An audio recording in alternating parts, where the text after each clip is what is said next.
Okay, so do you want to maybe give us a little background on yourself and maybe a little background on the book? Yeah. My background is originally professional dancer, very hard way to make a living, and I wasn't good enough. So went to work behind the scenes, and through a series of sort of right time, right place, which is sort of covered in the book, I eventually ended up at Warner Brothers, but I worked in the TV and the film divisions and missed the music. So I had a friend of human resources at Warner Records, which is where I wanted to be, and told her to keep an eye out if there was a division that needed someone, preferably something that was young as far as growth, because Warner Brothers people didn't leave. And so through a set of circumstances and a great rapport with Tom Draper, who was running the black music division at that point, initially I was hired as his PA. And as the department grew and what have you, I was offered chances to grow as well, because that's really the way Warner Brothers always worked, that there were a lot of opportunities from within. And as far as then, I mean, worked with a lot of really terrific artists, because the black music division at Warner Brothers was blessed with a phenomenal repertoire. And through just a set of circumstances, I was never officially assigned to Prince, but he and I sort of hit it off from the beginning. And so I just got more and more involved with everything Prince, along with all my other stuff, and became close with the people at Paisley Park. And so through the years, there were just a number of encounters and situations, either with Prince directly and or the Paisley people. And the reason for the book, because obviously there are a lot of books out there with more coming, I had no intention of writing one, but a very close friend of mine at Warner Brothers kept insisting, because he said, you have so many great stories that people haven't heard. So initially, I started writing with the idea of it being a cathartic experience for me, as a way to deal with his death. And as it started coming together, I realized that there were a lot of really fun stories, interesting stories, and show a side of him that most people might not even be aware existed. He was an extremely funny guy, loved to pull pranks, but only if he knew you.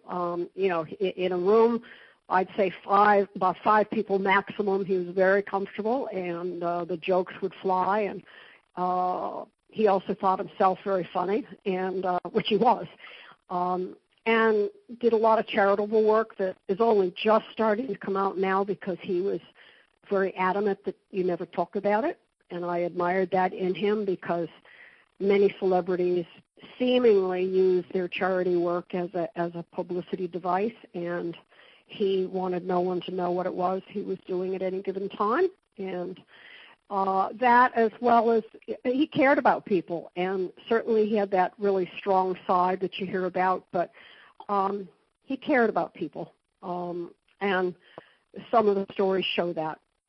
And so it's a book where I'm really honoring him, because he meant a huge amount to many, many, many, many people. And those of us who were close to him or worked with him or what have you, we've all just tried to find our own way to deal with his passing.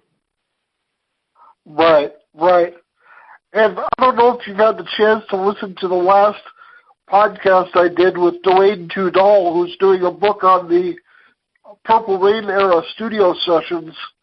But I talked to Dwayne, and I said I expressed how grateful I was to people like Dwayne and Afshin and Steve Park, who have been doing these books about Prince. And of course, Steve and Afshin are photographers, so their books are heavy with images, where Dwayne is more focused on the writing. But I expressed to Dwayne how grateful I was for people coming forward, coming out and writing these books about Prince, and like you said, showing a side of him that not many people have seen or know about.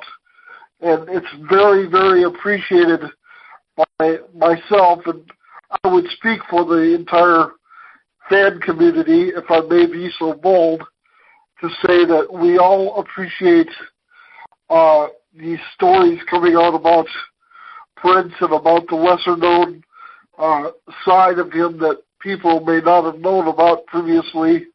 And so we're very grateful for these types of books, because as sad as it is, that's all we have to hold on to now are the memories. So your book is a great example of that.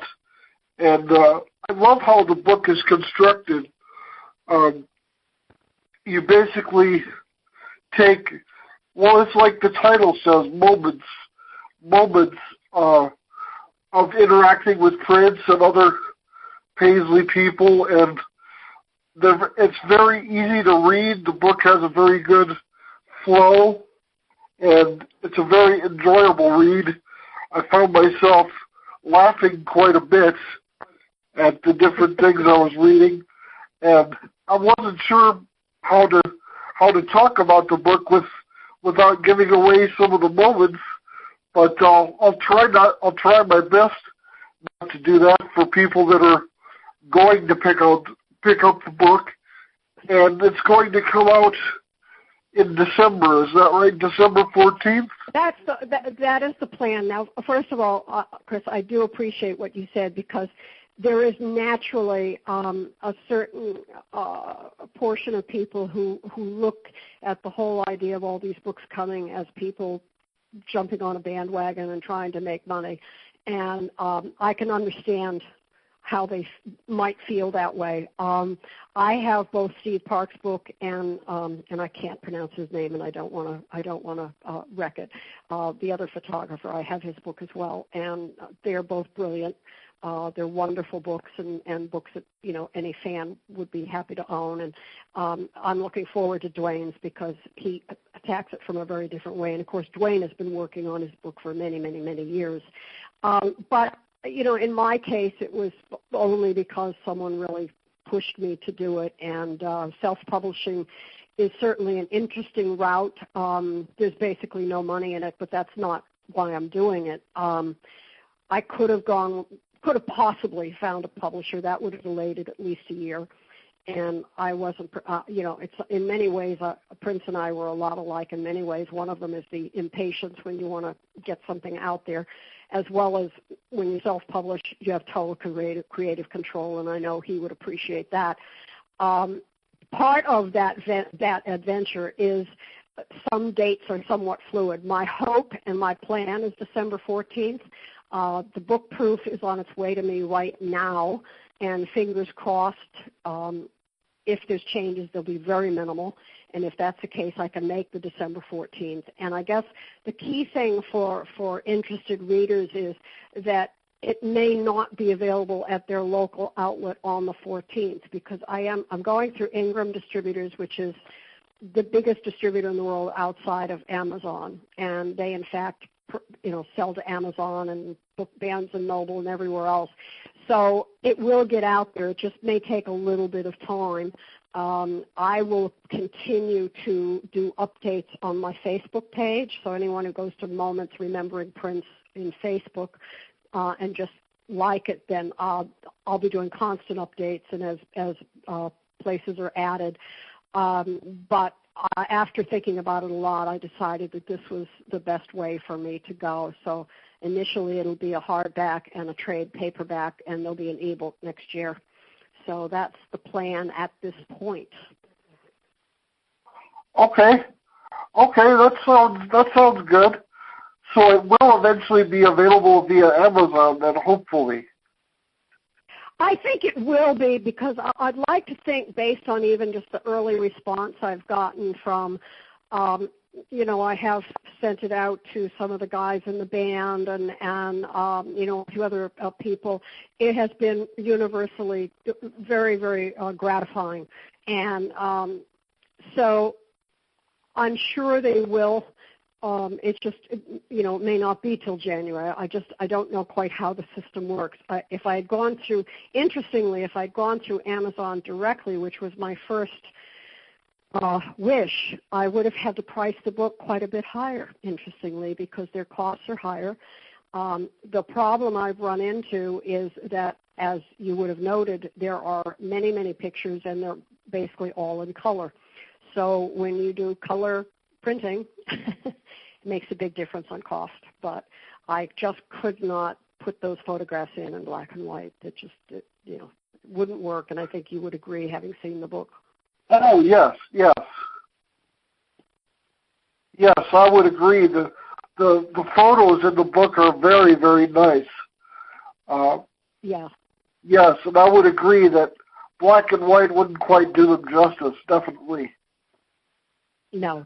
Yeah. So those are the decisions you make. It means that it costs more to print. So be it.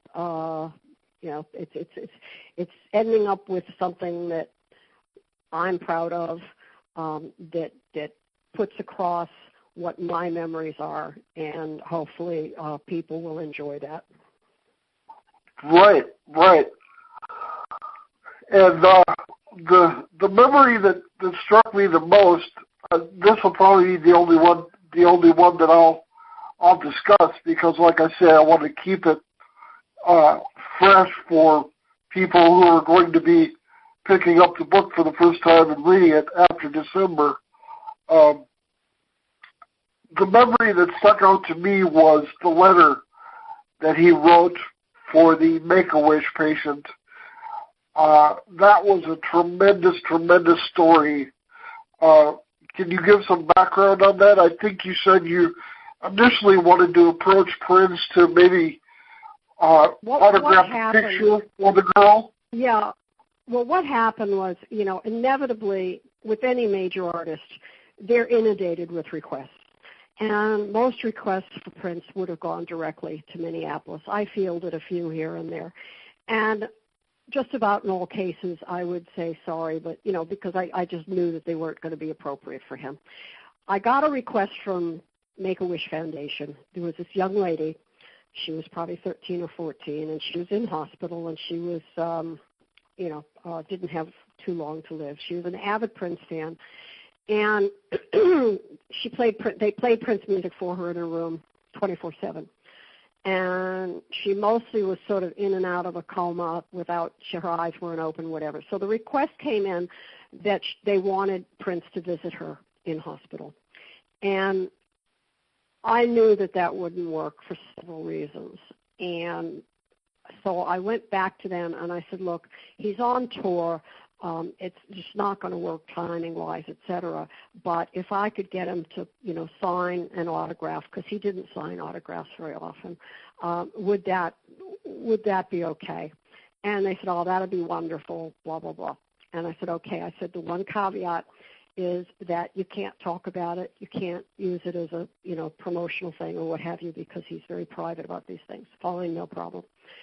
So I went to him, and I explained the situation, and, could I have an autographed picture?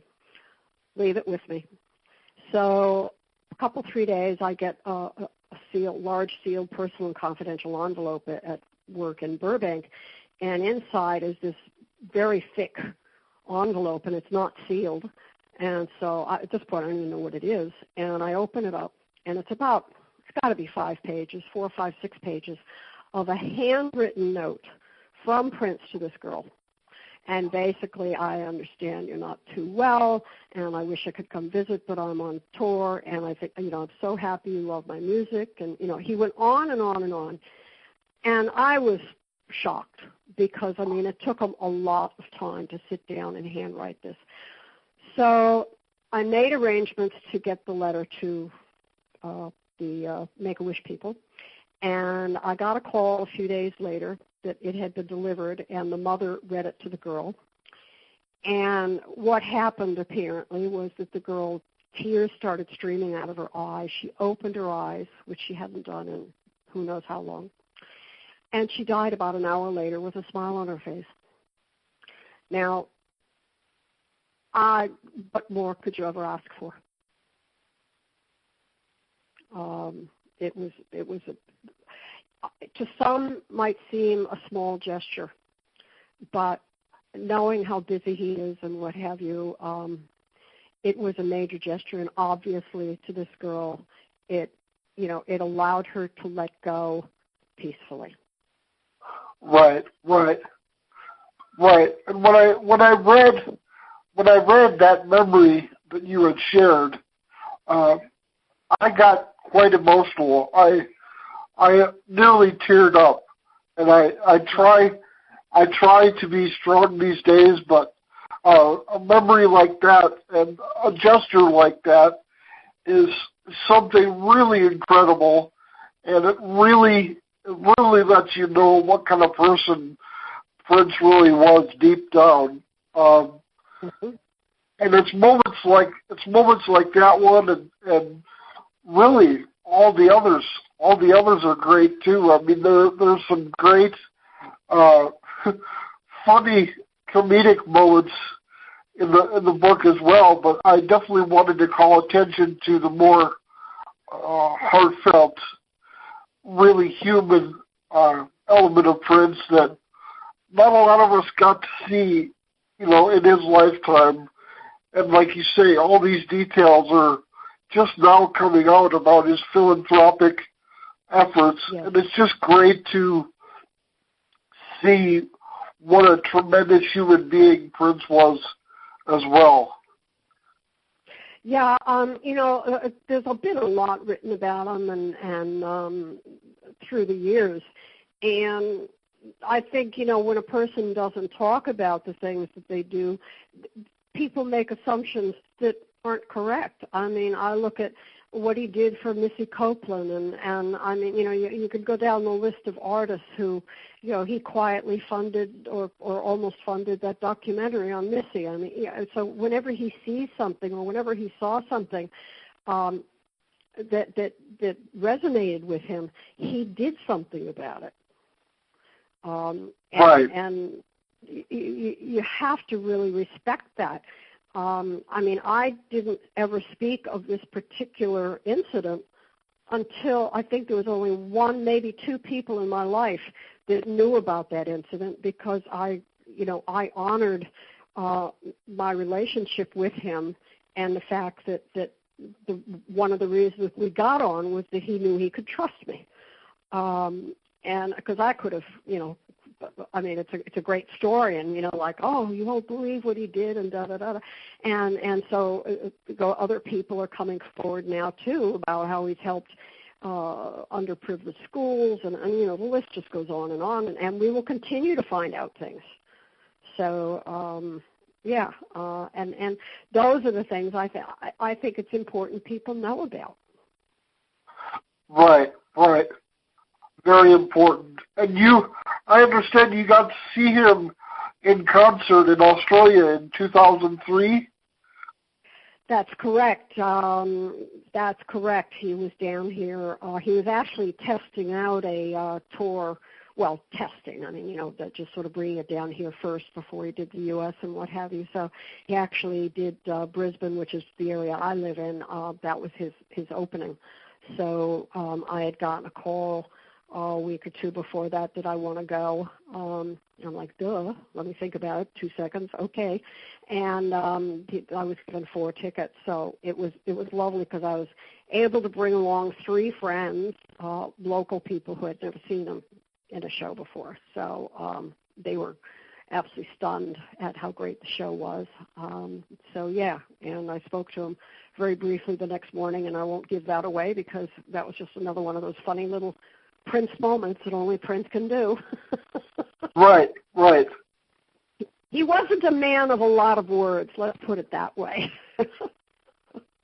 Right. Well, my life's dream was always to sit down and have a conversation with Prince about all kinds of things, about God, about music, about inspiration, perseverance, and all these things.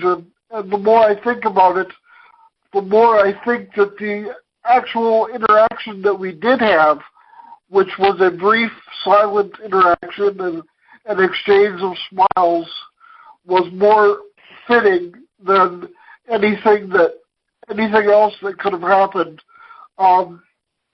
Because, like you say, he's a man of few words. And at the time, he was sitting right in front of me,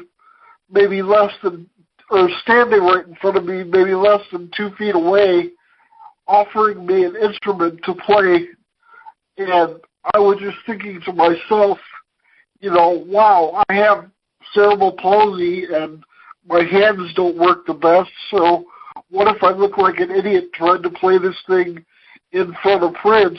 And I wanted to say something, but there was somebody else performing on stage, and the music was quite loud, so I didn't want to really yell over the music at Prince. So basically all I could do was sit there and smile and let him know that I appreciated the acknowledgement more than anything ever in my life. So that was a special moment that Prince and I shared. And like you say, he was a man of few words. So yeah, and I think it was fitting. And yet, Chris, there were times where you couldn't shut him up. It would depend on a number of factors. I mean, if he pretty much had to be in a room of 5 or less people, and preferably all the people that he knows. So then he's in a very comfortable environment, and then he can just rattle on like the best of them. And one-on-one, absolutely. And we would get in-depth conversations about politics and this and that and the other. I mean, he was very well read, very he was very cluey on what was going on in the world. And so there were times where yes, or certainly in especially later years with the Jehovah's Witness, and I never encountered this because this was after my time with him. I know that he could get into very lengthy and passionate discussions about that. So, depending on the subject and if he feels comfortable with you, and I mean, I think that's the case with anyone who's shy. They have to feel comfortable I think that's the case for most of us, isn't it? That you can always talk more freely if you feel comfortable with the person you're talking to. Right, exactly. Right.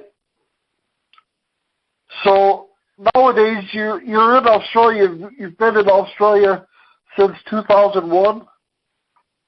That's correct. When I left Warner Brothers when the Time Warner AOL merger happened. A number of us left at that time.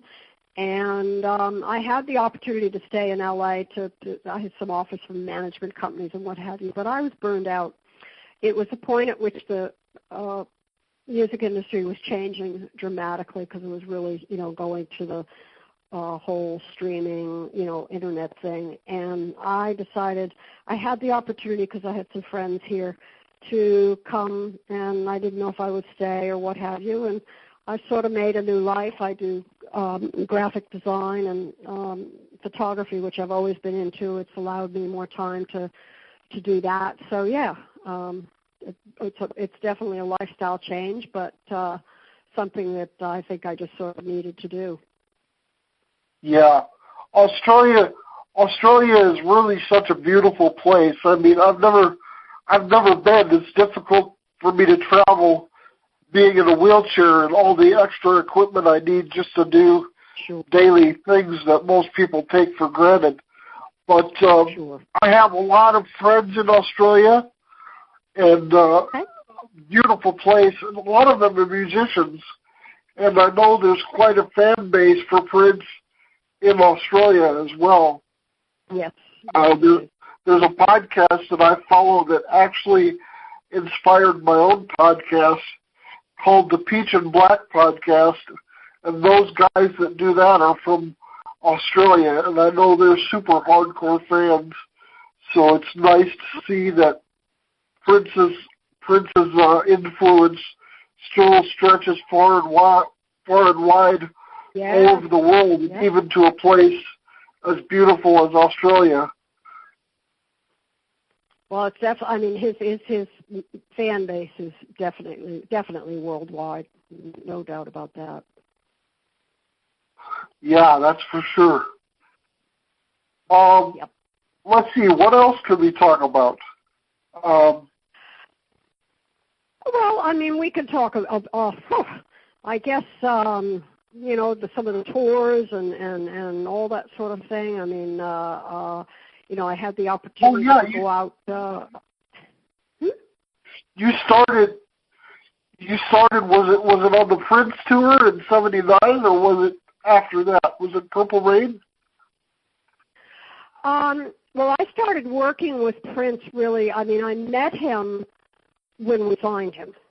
I was never officially assigned to him because the record company has something called product managers, and that's a department in of itself, which those people have a roster of artists, and they're usually the ones that deal normally with the artist management, not so much directly with the artist, except at times. And it's just, so even though I wasn't assigned to him officially, he and I just sort of struck it. You know, we had similar ideas about things, which I guess in some ways is scary, but I guess because, you know, I had a creative background myself, so yeah. So then you talk about the Purple Rain tour, and that was just insane. I mean, that's where everything totally blew up with Prince and the fandom and everything. And you talk about those opening chords of Let's Go Crazy and how the audience just went absolutely nuts. Yeah, they did. So that was quite a tour to be a part of as well. Yeah, I didn't go out much on that tour, mainly because it was so crazy. And it was one of those things where whenever something is big, successful, huge, everybody wants to be part of it. And so, you know, certainly I went to the show a few times or what have you, but I pretty much stayed away from backstage because it was an absolute zoo. What I did do was when he went out on the Love Sexy tour, which wasn't the same excitement level because, you know, suddenly a lot of these people that had been out on the Purple Rain tour have sort of like disappeared into who knows where. And so I made a point to be out there a fair bit on that tour just to, you know, as a friendly face, letting them know that there was, you know, a representative from the record company there and all that sort of thing. And I know that he appreciated it, the band appreciated it because it was a different, and yet, I mean, that was an incredible tour. It was a wonderful show. Never got tired of seeing it. So, yeah, it's just, you know, I find sometimes it's best to give support when some of the other people have sort of gone the other way, just to let them know that, you know, because I know that in general, artists always appreciate someone from the record label being there, whether it's a local promotion person or what have you. It's just they like to know that they're being supported. So, you know, that a lot of it exactly. And Love Sexy was an interesting time because it was a very, very spiritual album with a very controversial album cover and artwork. And I think stateside, I don't think it was as well received as maybe Prince's previous work was. But I know overseas, Love Sexy, and especially the tour, was very, very well beloved. It was in the round, so you could be able to see him from wherever you were at in the audience, and it was just a great tour and great songs to tour with. You had the light side and the dark side and the whole concept of the battle between good and evil. So it was a very dynamic concept for an album and a tour, and very, very cool that you were able to be a part of that. I know you've got the book. I love it. What's that? No, you go ahead. Sorry. I know. Well, I was just going to say, I know in the book you've got several pictures of a Love Sexy Tour book that's quite amazing, really. And like you say, you were there to support the band, and they all appreciated it. And people will be able to see that when they pick up the book. But it's just extraordinary, an extraordinary time in Prince's career. Like I say, maybe better received overseas than stateside, but a tremendous album and a tremendous period to be a part of.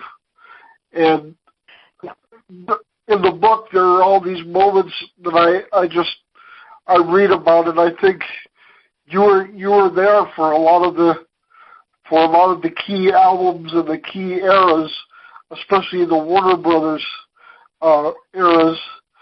But you were there for a lot of really cool stuff, and people will be able to see that when they pick up the book. I was very, very fortunate. Very fortunate. Yes. Like I say, I don't want to give away too much of the book. No, I appreciate that because I mean they are moments. So some of them are just little quick things, and others are a bit more complicated. I mean the whole adventure in Sheridan, Wyoming for the premiere of Under the Cherry Moon. I mean that was 3 days of absolute hilarity. Yeah, I mean that whole section. Yeah. That whole section was tremendous. I mean, I was smiling from ear to ear that whole section, and I actually lived in Montana, in western Montana for, or was it western Montana for the better part of a decade. Actually, it was 11 years all told. So I've passed through Sheridan maybe 3 or 4 times on my way to and from Montana over the years. And it's just strange and surreal to believe that a Prince concert would be held in that area of the country. And the way it's described in the book, it's almost like stepping onto another planet, actually. Yeah. Very, very cool. Well, that's very funny stories. And that's why the title of the first chapter of the Sheridan thing was "Have I Fallen Down a Rabbit Hole?" Because that's really how I felt. I'm like, I have gone to an alternate universe here. Right, exactly. But I mean, it always seemed like whenever you did something with the Paisley folks, it was some sort of adventure, crazy adventure that ended up. You always had fun. I mean, you worked your butt off, no question about that, because this is just the nature of how things were. But at the same time, it also, a lot of wonderful memories and friends for life. Yeah, I noticed you have. In the acknowledgments of the book, you mentioned quite a few people, some of whom have passed on, and I thought that was really very touching and very kind of you to mention those people that have impacted your life, and I'm sure they've come back into your mind now that Prince himself has passed, but I found it very touching and very appropriate that you wanted to thank those people as well. So it really touched my heart to see that. Thanks, I appreciate that. But those were people, and that's why I even put in things that would mean something to them and to me, but to no one else. But it shows, because what happened with the book, after my friend talked me into putting pen to paper, and as I said to you earlier, I initially meant it to be simply a cathartic exercise for myself. And then as it sort of grew and became its own thing, then I realized that I wanted other people to have a chance to, share the stories. But originally my plan had been that the book would end with his passing, which would seem the natural ending.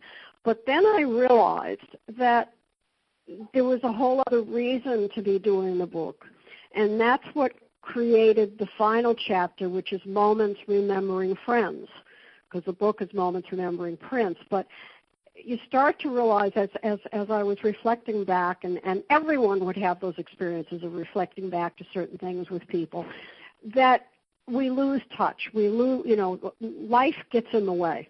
And you move on, and then suddenly I found myself thinking about people and about incidents and what have you, whether it was Annie at the Duck Hotel where we were, at the PVD Hotel in Memphis watching the ducks go back and forth, and we're sitting in the bar drinking and, laughing our head off.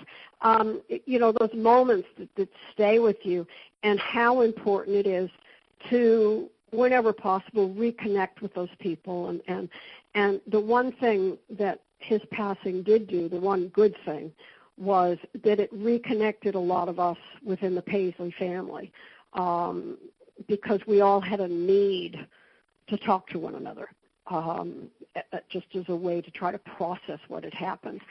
And so it was reconnecting with people that meant so much to me in the past, and it was really quite wonderful to hear voices and to start chit-chatting by email. And I've shared this book with a few of them, and just to get feedback and what have you. So there is a sort of a moral to the story, that we all have sort of this thought that everyone's just going to be there forever.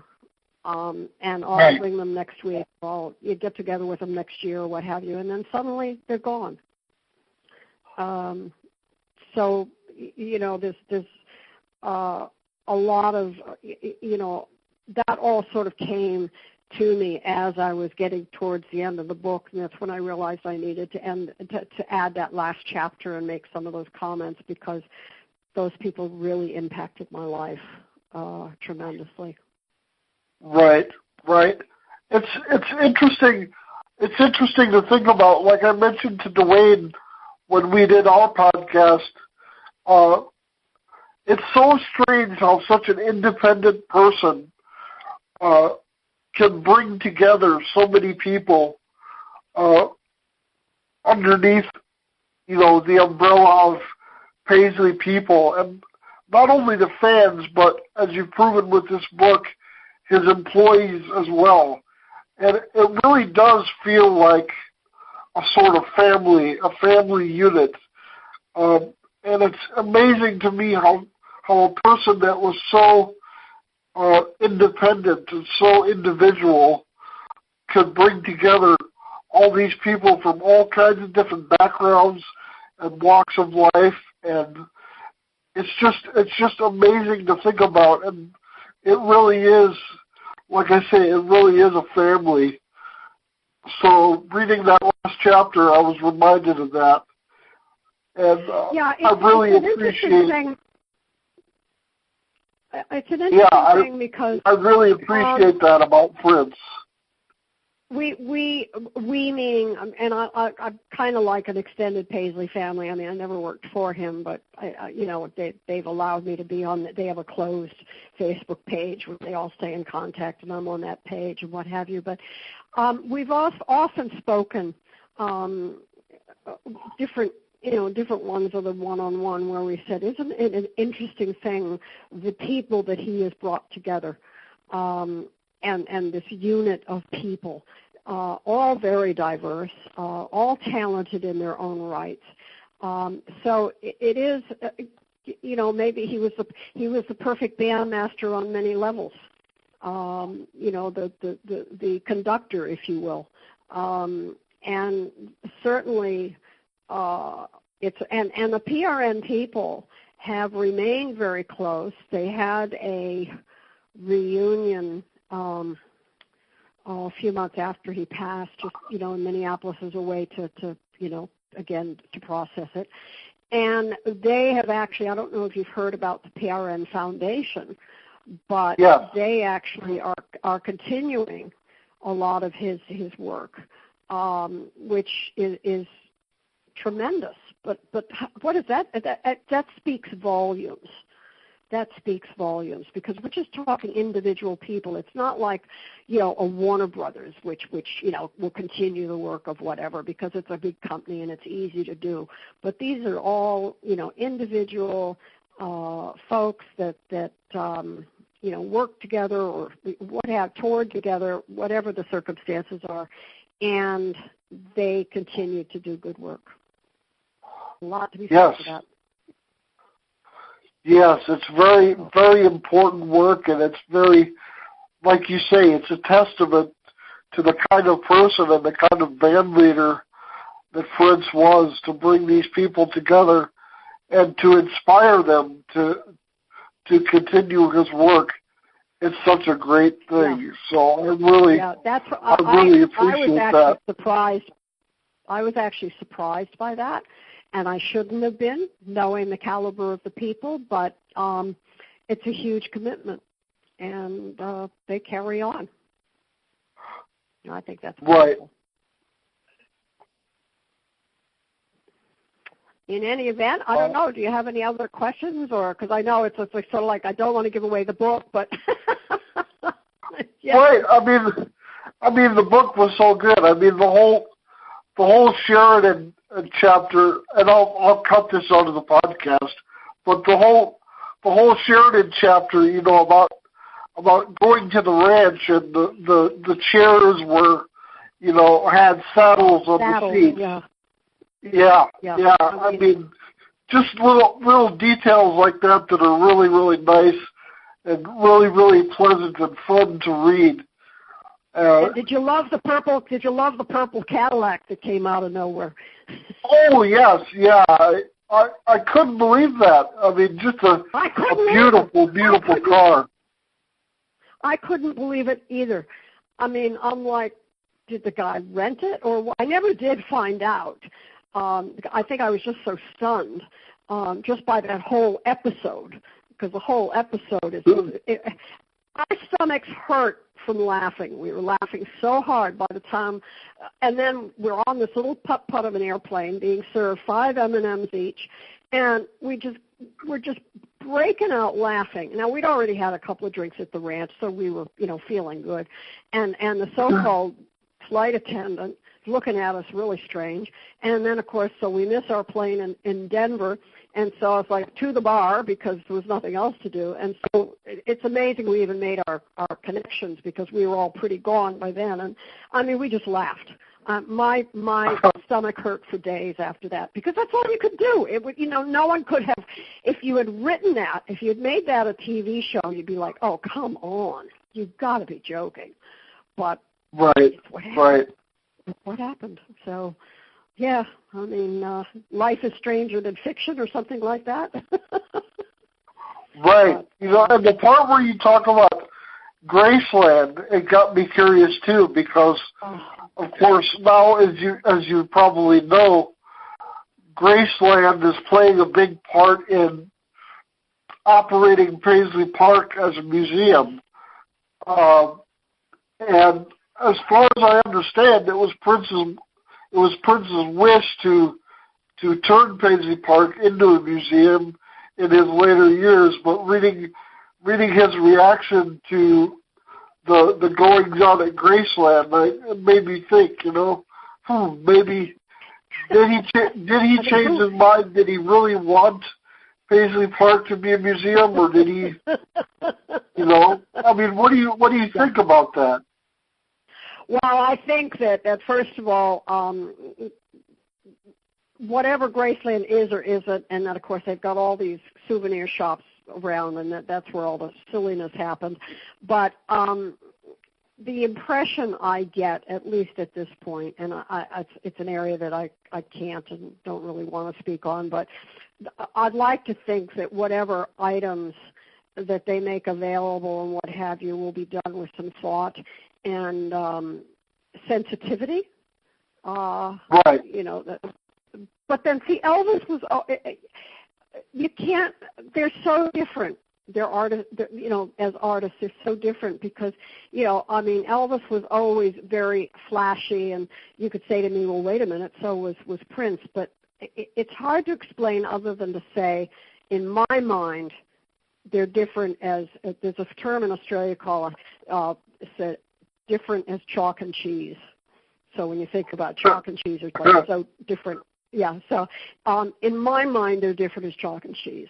Others may disagree with me, but that's so certainly from what I've seen, pictures from the exhibition in London and what have you, it looks that it's been done with a great deal of taste. There's always a concern. I mean, the big concern here is because there wasn't a will. I would have been honestly surprised if there had been. And you've got family members who inevitably fight because that's what families do when somebody dies, especially when that somebody had money and position and what have you. And then you've got the lawyers, the estate. It's not a pretty picture. And that's just the nature of what happens when somebody passes, and especially when that person doesn't have a will. Right. So, right. You just have to hope, and the jury is out at this point, but you have to hope that certainly Taika, because I would assume she'd be taking sort of a lead position on it, will continue and be very sensitive to who her brother was. And, one can only hope. I have every belief that she will. I've met her once or twice. I don't know her. So the time will tell. Right.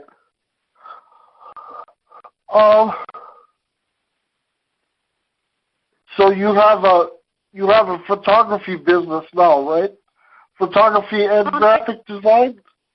What I do now is the photography is for the love of it. And I do, a lot of my images are available on clothing and things like that, but I mainly do it because I love photography. I'm doing graphic design. I'm an approved designer for the Australasia area for a company called Blurb, which is a photo book company in America. And so I'm their approved designer here in the Australasia area. So I design family histories and, photo books of all sorts, recipe books, you name it. Clients come to me with a pile of stuff and tell me to make a book. So that feeds my creative side, which is very important to me. I need to have that. And, beyond that, do some volunteer work and, that sort of thing. So I'm quote-unquote retired, but not, because I can't imagine just sitting around and watching TV. It's just not who I am. Yeah. I was going to say, very, very creative endeavor. I'm kind of the same way. I can't really sit around for too long and do nothing. And it drives my family nuts, but, what can you do, it's also important to feed that for another reason. It empowers your brain. Exactly. You need, they talk about getting out and doing exercise. Of course, for you that's, not something you can do. But, they talk about things to help you physically. But you don't often hear them talk about what you need to do mentally to, right. To continue on. And I find that, I play tennis 3 days a week, so that's sort of my physical thing. And beyond that, I sit at I'm here at the computer and I'm designing and I'm working on my photographs, and then now I write a book. And so these are all things that feed me, that are important, very important to me. And it keeps me energized. This project has sort of taken me back because I hadn't, other than, of course, I think about them all the time, like any of us do, but this really put me in the middle of it. And that was another thing. I had concerns at the beginning of how I would feel about doing that. But it's ended up being okay because I've been able to portray a lot of really wonderful things that happen. So what started out as sort of a sad thing, and that's why, as I said, it was to a great degree it was to be cathartic for me, to help me come out the other side, so to speak, because his death affected me deeply. It affected millions of people deeply in different ways, depending on where you sort of sat in the scheme of things. But but I guess for whatever reasons, his time here was finished, and he gave us a lot. It's just a shame because I think I got the sense that more and more he was entering or had entered a mentoring period where he was really, more and more he was producing a bit less music, but really mentoring younger artists and what have you. And it's really a shame that we won't have that. Right.